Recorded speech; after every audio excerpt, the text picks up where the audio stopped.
into that second leg after an enjoyable Madrid derby tonight, Karen. As we were just laughing at Mbappe's step over. It was that quick, it didn't even trick the defender, did it? It was so rapid, but really, really good game, really enjoyed it. I thought Madrid, with the quality in the final third they might have the edge, but certainly the tie isn't over, which is great for all of us. And we saw that quality, the way they opened the scoring. It was Rodrygo, Karen, all him, a goal of pure class. Yeah, I mean, I loved it. Maximum width, you see him hugging the touchline, and what that does is it gives him 1v1s.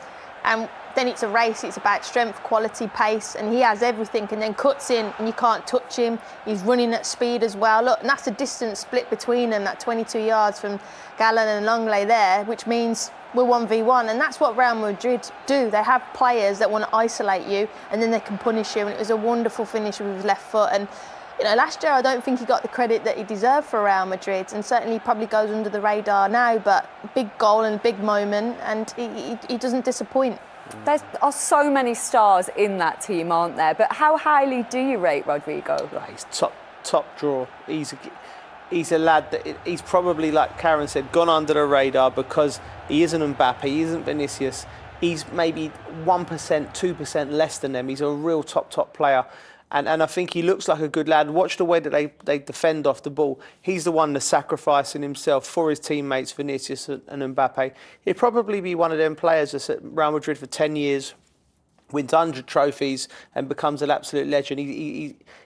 First of all, you have to be a top player to play at Real Madrid, but to thrive and make a difference like him, you know, real top player he is. And it was a lovely opening goal, but the equaliser from Atletico, Julian Alvarez, Joe, it was an absolute stunner. Yeah, it was a stunner. I mean, another lad we know very well from the Premier League. You know, he operates in these little positions here where he goes and finds the ball, get low centre of gravity, sizes up Camavinga there, comes in and then just lets it fly. And just beat Courtois from that angle, from there, it's a peach of a strike because it's flat. You can sometimes, he hits it with the laces. It's a lacy sort of bendy strike, flat enough to dip down. That's a beautiful goal. You won't see a better goal than that all night. That is sensational. This kid, look at Simeone, give him the fingers, he knows. But this kid's won it all, he's done it all. He's 25 years of age, and I still think we're going to see the best of him in the next 5 years. I think I think he's a Ballon d'Or winner in the future. There will be Man City fans watching that thinking, why did we let him go? I think all of us are thinking, whether you're a Man City fan or not, thinking, why did he let him go? But look, he went with the wishes of Pep Guardiola. So for whatever the reason, and it was I think 85 million, I think they paid for him, or in that levels. But he's well worth it, like Joe said. The time on his side, what he's won, and the pedigree there. And to beat, like you said, everything you said, to beat Courtois as well, who is sensational at the moment, that was top finish. And Brahim Diaz, Karen, put Real Madrid in front once again, and at the time sort of felt like it came out of nowhere, really. Yeah, and when his feet, I mean, it's great. He comes to short there and then spins, bang, there's that electric pace and it pulls you apart. It's always about one movement for the defender and then one for yourself, or one for yourself, one for the defender. But it kind of doesn't make me laugh, but he kind of stumbles and falls over, but it tricks the defender, doesn't it, Joe? It's really unorthodox, but there's nothing unorthodox about the finish. Lowering in the corner and got him ahead. Great finish. Yeah, it's a lovely finish. And again, it's very similar in stature to Alvarez. You know, low centre of gravity. He stumbles on when he tries to kid the defender, but his body weight actually bamboozles the centre half, and he falls back. But don't take nothing away from the finish because he's used the defender just to bend it round.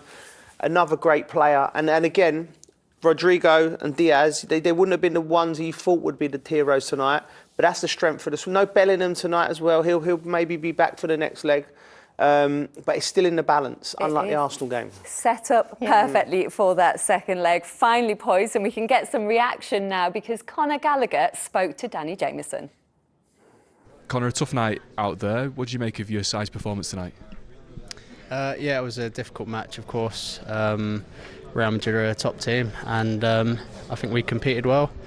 I think it was a decent performance. Obviously, we would have liked to have got a better result, but you know, it's all to play for in the next leg. So a phenomenal goal from Julian Alvarez. What's he been like to play with this season? You must have seen him do that so many times in training, right? Yeah, it was an unreal goal, and it doesn't surprise me. Of course, he's playing with so much confidence, and he's a top player and a top guy as well. So yeah, he's done great this season, and I'm sure it will continue. Carlo Ancelotti before the game said no matter what the result tonight, it would be decided at the Metropolitano next week. 1 goal down. How do you feel? Still in the tie? Do you feel this is doable for Atletico? Absolutely. We feel we can beat any team, and with our fans behind us as well, of course it helps. So we'll be looking forward to it.